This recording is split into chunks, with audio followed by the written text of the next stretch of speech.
Salut, écoute, bonjour! J'espère que vous allez bien les guys. Moi c'est Alex, j'ai 24 ans. Je suis étudiante à la fois entrepreneuse. Si je peux donner deux mots qui me caractérisent le mieux, je pense que ce serait hypersensible et bonne vivante. Et je suis ici pour vous raconter une petite story, un petit peu.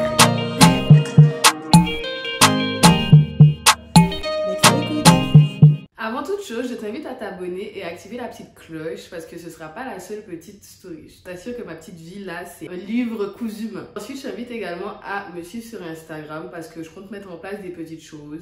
Alors, je me suis fait harceler sur les réseaux sociaux il y a un an, en septembre 2020. De base, je fais cette vidéo pour toutes les personnes qui ont vécu la même chose que moi. Une façon de dire en fait, tu n'es pas seule girl ou boy d'ailleurs. Et aussi pour certaines personnes de mon entourage qui se posent toujours des questions. Cette expérience, elle m'a complètement fracassée. Moi, je voulais pas publier cette vidéo parce qu'en fait, entre nous, après un harcèlement, on ne peut pas forcément être exposé une deuxième fois et faire face une deuxième fois à des critiques, etc. En plus, une amie de l'époque m'avait dit « Tu veux faire une vidéo de victime pour d'autres victimes ?» Je sais que dans le fond, c'était pas méchant, mais sur le coup, ça m'a complètement braqué. Je me suis dit « Ok, d'accord. » Et du coup, j'ai préféré ne pas faire cette vidéo. Donc en gros, ça fait plus d'un an que je me suis fait harceler et j'en ai jamais vraiment parlé parce que j'attendais constamment l'approbation des gens. Et un jour, je me suis carrément dit, vraiment genre, je m'en fous. Aujourd'hui, franchement, je me sens mieux, j'ai un entourage différent, je me sens plus en accord avec moi-même et j'ai un peu plus confiance en moi. Du coup, je me sens prête. Et me voici là, devant toi. Parce que cette histoire, elle me tient vraiment à cœur. Blague à part, avant d'en arriver là, ça a été un long processus pour moi de presque un an. Parce que je vivais vraiment par rapport à ce que les gens pouvaient penser de moi. Bon. L'histoire commence avec une jeune fille qu'on va appeler Anna. Je la considérais comme une petite sœur parce qu'à l'époque où je l'ai rencontrée, elle avait un peu moins de 17 ans. On a partagé certaines choses ensemble, on a fait des sorties ensemble, bref, comme quoi, on connaît jamais vraiment les gens.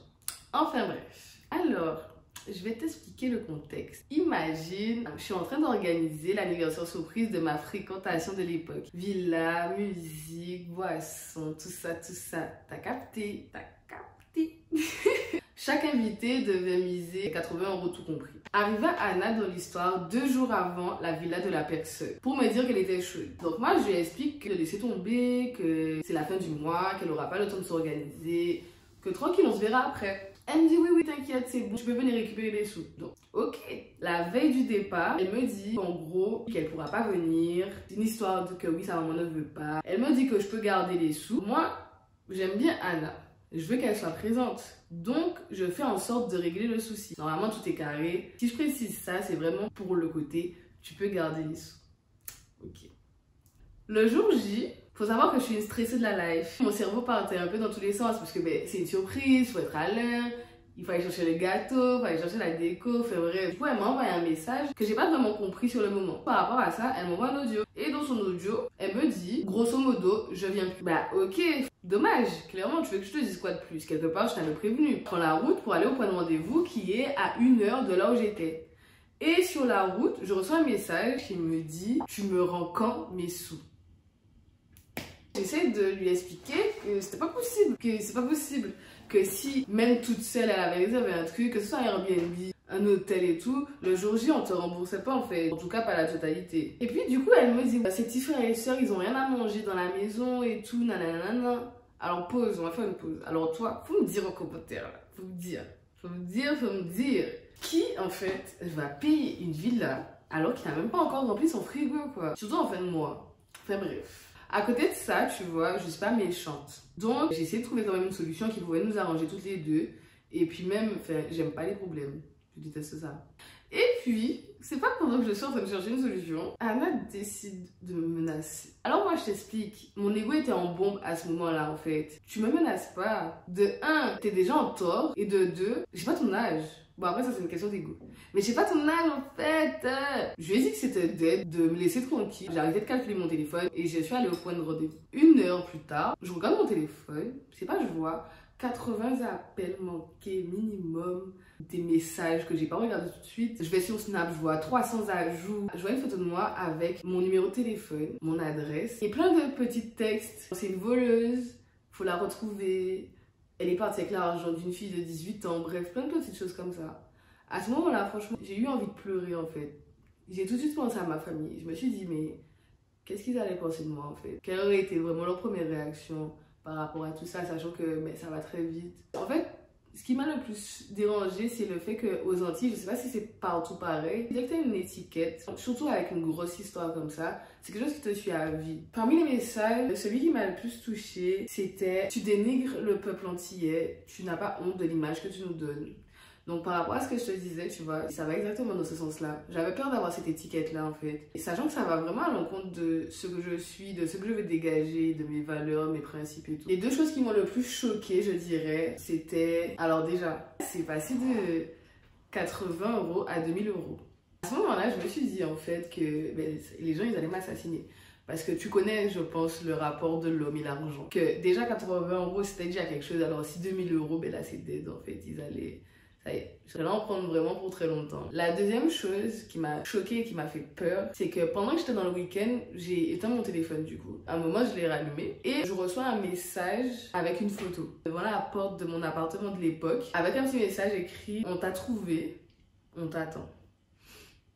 J'étais complètement terrorisée. J'avais peur d'entrer dans ma propre maison. Je me suis dit que soit ils étaient rentrés, ils avaient tout cassé chez moi, soit que si jamais je rentrais et que je me promenais pour acheter une baguette, qu'ils rôdaient par là, ils allaient m'attraper, me frapper, me faire je ne sais quoi en fait. Comment te dire qu'au début, je me suis dit que c'était rien, que ça allait aller. Mais plus ça a duré sur le temps, c'est-à-dire 3-4 mois, plus j'ai commencé à me renfermer en fait. J'ai commencé à me demander qu'est-ce que j'ai bien fait pour mériter ça? Est-ce que c'est tout ce que je méritais? Alors, je suis quelqu'un d'hypersensible. Donc, l'hypersensibilité, c'est pas une maladie, c'est pas que t'es quelqu'un de différent. C'est que tu ressens les choses plus fort que la moyenne. Tu es plus sensible aux émotions des autres et t'as du mal à gérer, en fait, toutes ces émotions. Donc, par rapport à ça, je me suis complètement fermée, complètement braquée. Même à mes proches, j'en parlais très peu avec eux, voire pas du tout. Parce qu'ils avaient tous un avis, en fait. Soit c'était « t'inquiète, ça va aller », ou moi, si j'avais été à ta place, j'aurais fait ci ou ça.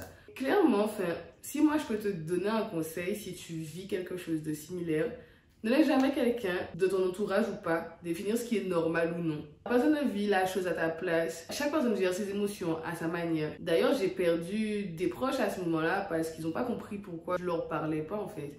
Mais je me suis vraiment rendu compte que c'est des fois plus facile de parler à un inconnu de ce qu'il t'arrive. Parce que cet inconnu, il va plus, entre guillemets, te brosser dans le sens du poil, en fait. Te dire peut-être ce que tu as besoin, entre guillemets, d'entendre, ce qui te fait du bien, en tout cas. Alors que les proches, en fait, ils vont être là, ils vont vouloir te booster, te secouer, te dire ce qu'ils pensent être bon, alors que c'est pas du tout ça que tu as besoin. Personnellement, ils se sont même pas rendus compte que leurs propos me faisaient me sentir honteuse de ressentir ce que je ressentais. Je me disais que j'étais trop sensible en fait, que c'est moi qui en faisais tout un drame. Du coup, j'ai arrêté d'en parler. Et par rapport à ça, forcément, ça a suivi une spirale émotionnelle. Toutes ces pensées ont commencé à me changer. J'étais anxieuse, stressée. Bon, je suis tout le temps stressée. Méfiante.